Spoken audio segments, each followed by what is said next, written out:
Για να περάσουμε χορδές στον ταμπουρά, θα πρέπει πρώτα να δούμε τα σημεία που περνάει η κάθε χορδή. Ξεκινάει από το χορδοκράτη, περνάει μέσα, εδώ θα φτιάξουμε θηλιά.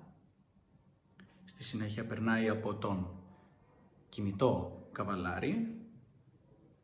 Στη συνέχεια από τον σταθερό καβαλάρι, το μικρό, για να καταλήξει στα κλειδιά.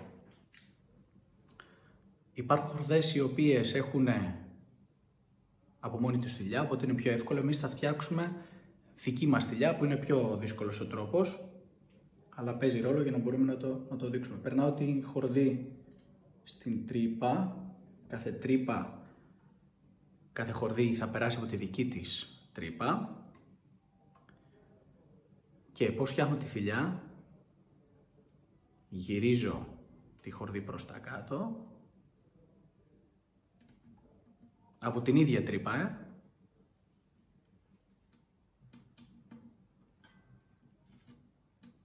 Αφήνω και λίγο κενό να υπάρχει. Να τη θηλιά.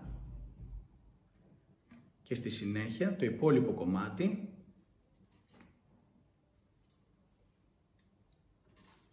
το περνάω μέσα από τη θηλιά, την άλλη άκρη. Άρα έχω μία άκρη από εδώ που το τραβάω και την άλλη άκρη από εδώ, στη χορδή.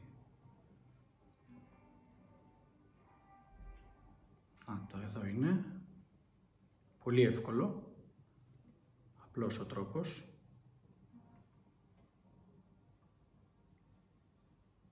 Τραβάω.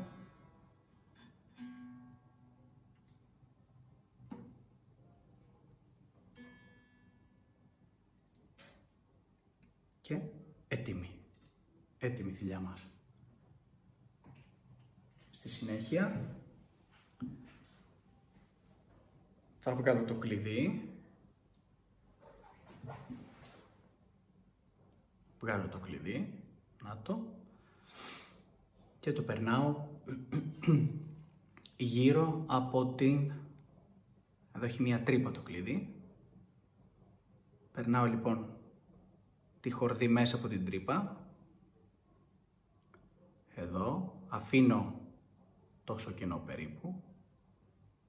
Μισό δαχτυλάκι. Το τσακίζω. Να το. Και αρχίζω να το τυλίγω. Προσοχή τώρα. Στο τύλιγμα θα πρέπει να το τυλίξω αριστερόστροφα. Έτσι. Είναι σημαντικό να ξεκινήσω το τύλιγμα αριστερόστροφα. Με αυτόν τον τρόπο δηλαδή. Και ξεκινάω να καλύψω το κομμάτι της χορδής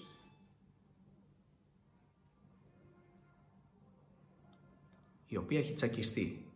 Είναι πολύ σημαντικό αυτό.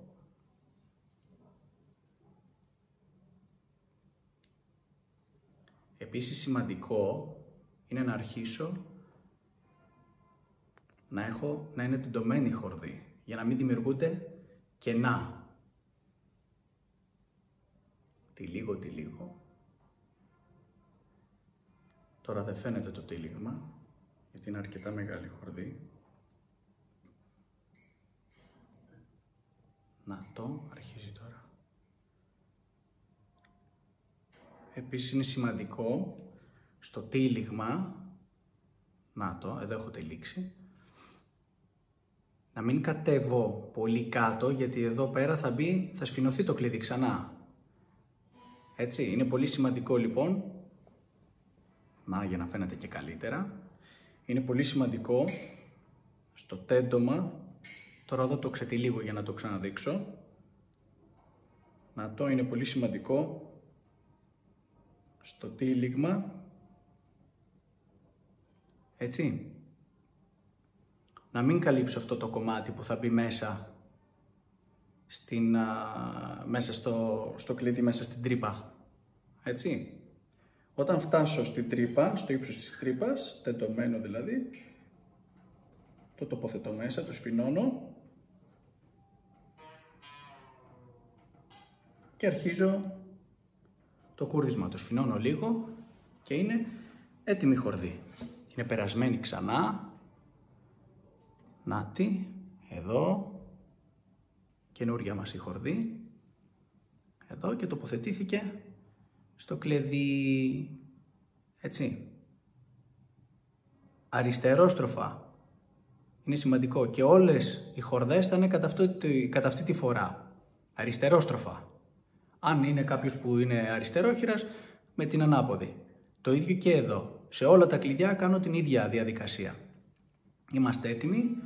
Επίσης εδώ μπορούμε, αν θέλουμε, να κόψουμε το κομμάτι της χορδής που προεξέχει.